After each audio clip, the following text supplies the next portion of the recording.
Assalamualaikum. Waalaikumsalam, silakan masuk Mbak.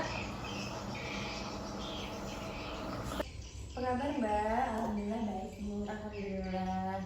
Kiranya apa yang membuat Mbak datang kemari? Begini, saya mempunyai sepupu yang dia tuh susah berteman sama temannya. Dia lebih suka diam di rumah di kamarnya begitu Bu. Jadi gimana menurut Ibu supaya dia tuh bisa bergaul lagi dengan teman-temannya? Mungkin sepupunya Mbak ini dia mempunyai emosional yang cukup dalam, seperti dia frustasi, dia kecewa, dia marah, atau dia merasa malu.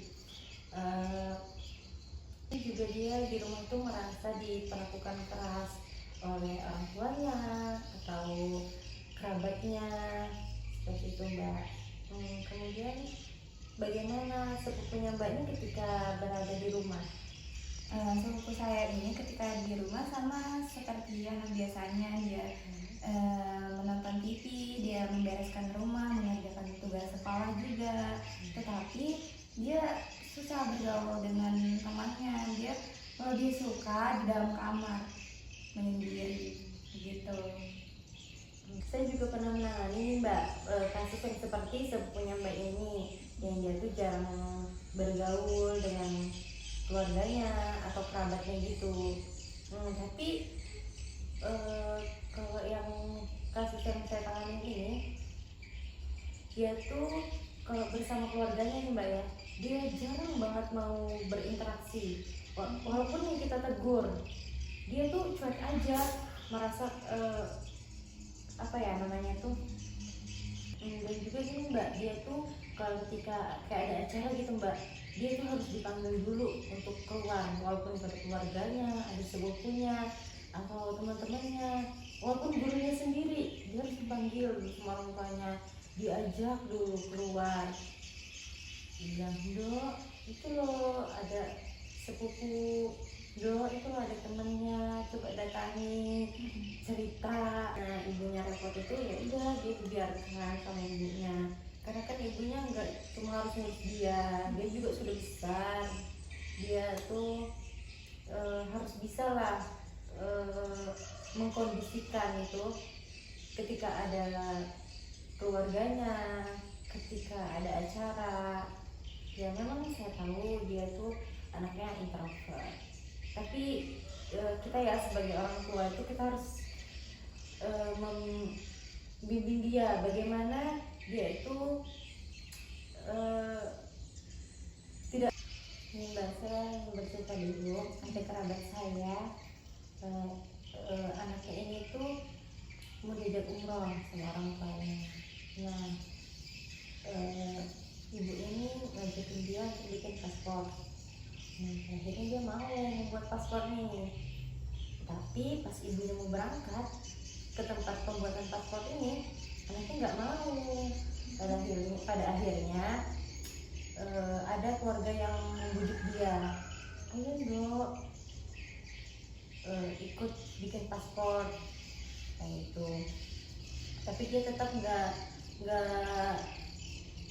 pernah, dia nggak mau. Ya udah, pada akhirnya ibunya sama ayahnya yang membuat paspor duluan. Kemudian ketika orang tuanya pulang, dia bilang ke orang tuanya, Ibu, aku mau juga bikin paspor, katanya. Akhirnya langsung ibunya bawa ke tempat pembuatan paspor. Nah sudah, kemudian selesai nih membuat paspor, tinggal nunggu pemberangkatan umroh.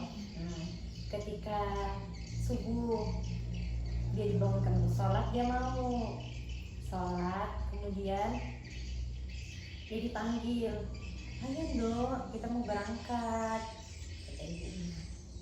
Terus dia diam aja, dia nggak mau nyahut, nggak mau nyahut. Pintu kamarnya tuh juga dikunci sama dia di dalam kamar.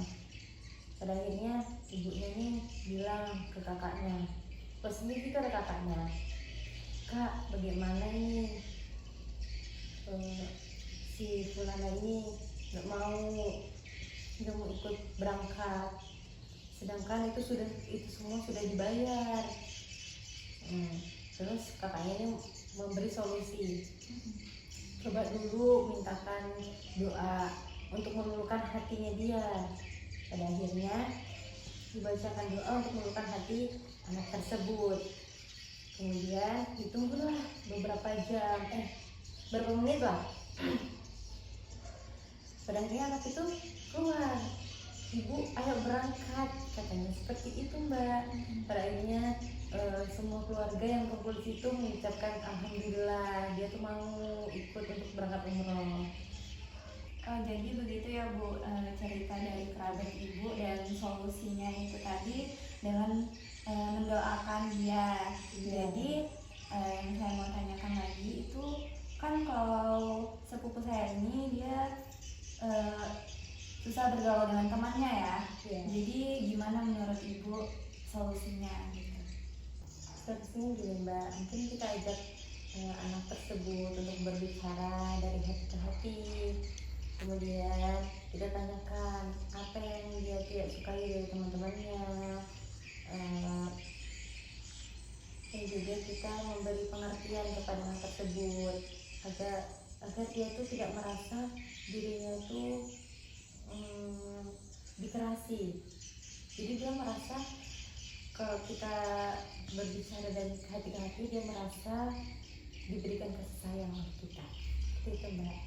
Oh iya ibu, itu solusi dari ibu ya. Iya. Tapi seandainya nanti itu solusinya sudah saya terapkan ke sepupu saya, tetapi dia tetap begitu, bagaimana Bu? Mbaknya bisa bawa sepupunya datangin saya biar saya berbicara dengan sepupu mbak. Gitu. Ya. Baik, nanti kalau seandainya itu nanti solusinya tidak bisa diterapkan, saya akan bawa sepupu saya ke sini untuk minta konseling lagi ke ibu. Mungkin itu aja Bu yang mau saya tanyakan hari ini mengenai sepupu saya yang kurang berinteraksi, kurang bergaul dengan temannya yang suka menyendiri di kamarnya. Mungkin terima kasih banyak atas semua solusinya. Oke, terima kasih juga mbak. Semoga solusinya bermanfaat. Jadi itu saja yang mau saya konsultasikan hari ini Bu. Terima kasih banyak. Ya sama-sama mbak. Assalamualaikum. Waalaikumsalam. Hati-hati di jalan mbak ya. Terima kasih.